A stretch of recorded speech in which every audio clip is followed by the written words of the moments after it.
Hello guys, അപ്പോൾ നമ്മളൊരു travel വ്ളോഗാണ് ചെയ്യണേ. നമ്മൾ ചേർത്തലന്ന് ഇല്ലിക്കക്കല്ലിലോട്ട് പോവുകയാണ്. ഇവിടുന്ന് ഇല്ലിക്കക്കല്ലിലോട്ട് ഒരു 76 കിലോമീറ്റേഴ്സാണ് വരുന്നത്. നിങ്ങളിപ്പോൾ കോട്ടയത്തു നിന്നാണ് വരുന്നുണ്ടെങ്കിൽ ഒരു 56 കിലോമീറ്റേഴ്സും, അതുപോലെ തന്നെ പാലായിൽ നിന്ന് വാഗമണിൽ നിന്ന് 30 കിലോമീറ്ററാണ് വരുന്നത്. ഈരാട്ടുപേട്ടയിൽ നിന്ന് കട്ട് ചെയ്യുമ്പോഴത്തേക്കും ഒരു 18 കിലോമീറ്ററാണ് വരുന്നത്. നമ്മൾ ബൈ കാറാണ് പോയിട്ടുണ്ടായിരുന്നത്. നമ്മളൊരു വൈകിട്ടല്ല, ഉച്ച കഴിഞ്ഞിട്ട് ഒരു 2 മണി ആ ഒരു ടൈമിൽ ഇറങ്ങിയത്. ഒരു 4-4:15 ആയപ്പോഴത്തേക്കും നമ്മൾ അവിടെ എത്തിയിട്ടുണ്ടായിരുന്നു.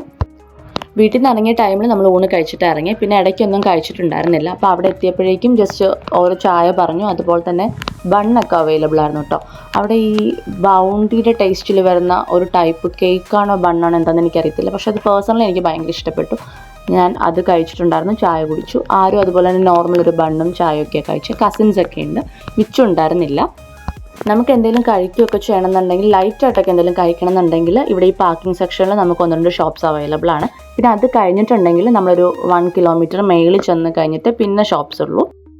നമുക്കിവിടെ താഴെ പാർക്കിംഗ് സെക്ഷൻ വരെ നമ്മുടെ പ്രൈവറ്റ് വണ്ടി യൂസ് ചെയ്യാൻ പറ്റത്തുള്ളൂ. പിന്നെ മുകളിലോട്ട് പോകണമെന്നുണ്ടെങ്കിൽ ഒന്നുണ്ടെങ്കിൽ നമുക്ക് നടന്ന് പോവാം, അല്ലാന്നുണ്ടെങ്കിൽ ഇവിടെ ട്രെക്കിംഗ് ഉണ്ട്. അപ്പോൾ ജീപ്പിന് എനിക്ക് തോന്നുന്നു നമ്മൾ 5 പേരുണ്ടായിരുന്നു. 190 റുപ്പീസാണ് ആയിട്ടുണ്ടായിരുന്നത്.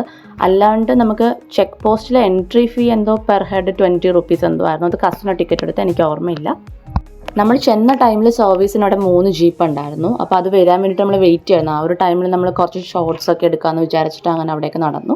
അപ്പോൾ നമ്മൾ ജീപ്പിൽ മുകളിലത്, ജീപ്പിൽ നിന്നുള്ള വ്യൂ നല്ല രസമാണ്. നടന്നിട്ടാണെങ്കിലും ഓക്കെയാണ്, പക്ഷെ നമ്മൾ പെട്ടെന്ന് ടയേർഡാവും. ബേബിയൊക്കെ ഉള്ളതുകൊണ്ടാണ് നമ്മൾ കൂടുതലും ജീപ്പ് എടുത്ത്. ഇല്ലാന്നുണ്ടെങ്കിൽ നടന്നേ പോകുമായിരുന്നു. കസിനൊക്കെ നടന്നിട്ട് പോകാനായിരുന്നു താല്പര്യം.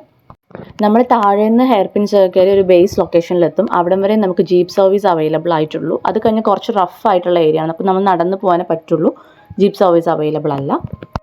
ആ ഒരു ടോപ്പിലോട്ട് എത്താൻ വേണ്ടി നമുക്ക് 2 സ്പേസ് ഉണ്ട്. ഒന്ന് കുറച്ച് റഫാണ്, ഒന്ന് വന്നിട്ട് സ്മൂത്ത് ആയിട്ട് കിടക്കുന്ന. അതെനിക്ക് തോന്നുന്നു റീസൺലി ചെയ്തായിരിക്കും. റീസൺലി മീൻസ് ഒരു 5 ഇയേഴ്സിനകത്ത് ചെയ്തിട്ടുണ്ടാവുന്നതായിരിക്കും. കുറച്ച് കൈവരിയൊക്കെ ഉണ്ട് പിടിച്ച് പോകാനായിട്ട്. അപ്പോൾ ആരും ഉള്ളതുകൊണ്ട് തന്നെ നമ്മൾ അതുവഴിക്കാണ് കേട്ടോ പോയത്. അത്യാവശ്യം നല്ല വ്യൂ ആയിരുന്നു. നമ്മൾ വന്ന സമയത്ത് ചെറിയ വെയിലും ചൂടൊക്കെ ഉണ്ടായിരുന്നെങ്കിലും ആ ഒരു ടോപ്പിലോട്ട് എത്തിയ ടൈമിൽ അത്യാവശ്യം നല്ല ക്ലൈമറ്റ് ആയിരുന്നു കേട്ടോ. ആരുനാണെന്നുണ്ടെങ്കിലും കുറച്ച് വൈഡായിട്ട് ഇങ്ങനെ സ്പേസ് കിട്ടുമ്പോൾ ഭയങ്കര ഹാപ്പിനെസ് ആണ്. അപ്പോൾ ആരും അതൊക്കെ എൻജോയ് ചെയ്യാണ്. അപ്പോൾ ആരുവിന് വേണ്ടി വാങ്ങിയിട്ടുള്ള ബബിൾസ് ആയിരുന്നു. അതൊക്കെ കളിച്ചിട്ട് ഞാൻ കുറച്ച് റീൽസൊക്കെ എടുത്തിട്ടുണ്ടായിരുന്നു. ഞാൻ ഫസ്റ്റ് ടൈമാണ് ഇല്ലിക്കൽ വരുന്നത്. വാഗമണ്ണൊക്കെ മിക്കപ്പോഴും പോകാറുണ്ട്. വീട്ടിൽ നിന്ന് വലിയ ദൂരമല്ലല്ലോ, അപ്പോൾ അങ്ങനെ പോകലുണ്ട്. പക്ഷേങ്കിൽ എനിക്ക് ഇല്ലിക്കലോട്ട് അങ്ങനെ പോകണം എന്ന് അങ്ങനെ വലുതായിട്ട് തോന്നിയിട്ടുണ്ടായിരുന്നില്ല. പക്ഷേ റീസെൻ്റ്ലി ഓരോ റീൽസ് കണ്ട് ഇല്ലിക്കൽ ഇങ്ങനെ പോകണം എന്നിങ്ങനെ ആഗ്രഹിച്ചിരുന്നൊരു സ്ഥലമാണ്. അപ്പോൾ ഫൈനലി നമ്മളങ്ങനെ ഇല്ലിക്കൽ എത്തിയിരിക്കുകയാണ്. നിങ്ങളിപ്പോൾ നോക്കുകയാണെന്നുണ്ടെങ്കിൽ അറിയാൻ പറ്റും, ബാക്ക്ഗ്രൗണ്ട് നോക്കുകയാണെന്നുണ്ടെങ്കിൽ എല്ലാ ഫ്രെയിമും അത്ര സെറ്റാണ്. നമ്മൾ കയറി വന്ന ആ ഒരു സ്പേസ് കുറച്ച് സ്മൂത്ത് ആയിരുന്നുണ്ടെങ്കിൽ ഈ ഒരു സ്പേസ് കുറച്ച് റഫാണ്. ആ എൻഡിലോട്ട് എത്തുമ്പോഴത്തേക്കും കുറച്ച് റഫാണ്. പിന്നെ കൈവരിയൊക്കെ ഉള്ളതുകൊണ്ട് വലിയ പ്രശ്നമില്ല, നമുക്കതിൽ പിടിച്ചിട്ട് അങ്ങനെ കയറി പോകാമെന്നാണ്. ഇവിടെ എനിക്ക് തോന്നുന്നു 6 o'clock വരെ എന്തോ എൻട്രി ഉള്ളൂ. അത് കഴിഞ്ഞാൽ പിന്നെ പറ്റില്ല. അതുകൊണ്ട് നിങ്ങൾ വരുന്ന ടൈമിൽ ആ ഒരു ടൈമൊക്കെ നോക്കിയിട്ട് വരണം.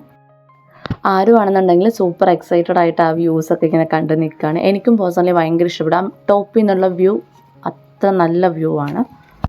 നമ്മൾ പോയ ടൈമിൽ അത്യാവശ്യം തിരക്കുണ്ടായിരുന്നു. കാരണം ഓണം ഹോളിഡേയ്സൊക്കെ ആയതുകൊണ്ട് അത്യാവശ്യം തിരക്കുണ്ടായിരുന്നു.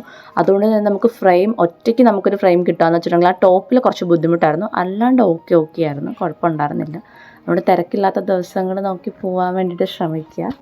നമ്മളൊരു 1 hour മുകളിൽ സ്പെൻഡ് ചെയ്തിട്ട് പിന്നെ താഴോട്ട് പോന്നു. കാരണം എല്ലാവർക്കും റീൽസും ഫോട്ടോസൊക്കെ എടുക്കണമായിരുന്നു. അവിടെ കുറച്ച് വലിയ ക്രൗഡഡെന്ന് പറയാൻ പറ്റില്ല, ചെറിയ തിരക്കുണ്ടായിരുന്നു. അതുകൊണ്ട് പിന്നെ നമ്മൾ പതുക്കെ താഴോട്ട് പോന്നു. താഴെ നമുക്ക് ഇരിക്കാൻ കുറച്ച് സ്പേസ് ഒക്കെ ഉണ്ട് കേട്ടോ. ബെഞ്ചും അങ്ങനെ ഓരോന്നൊക്കെ ഇങ്ങനെ വെൽഡ് ചെയ്തിട്ടുണ്ടോ സംതിങ് അങ്ങനെയൊക്കെ അറേഞ്ച് ചെയ്തിട്ടുണ്ട്. അപ്പോൾ നമുക്ക് അവിടെ ഇരിക്കാനുള്ള സ്പേസസ് ഒക്കെ ഉണ്ട്. നമ്മൾ കുറച്ച് സമയം അവിടെ റെസ്റ്റ് എടുത്തു. കാരണം മുകളിലോട്ട് കയറുന്നതിനേക്കാളും എനിക്ക് പേഴ്സണലി കുറച്ച് ബുദ്ധിമുട്ട് തോന്നി താഴോട്ട് ഇറങ്ങുന്നതാണ്. പേടിച്ചിട്ടാണ് ഞാൻ ഇറങ്ങിയത്. മുകളിലോട്ട് ഓക്കെ കുഴപ്പമുണ്ടായിരുന്നില്ല.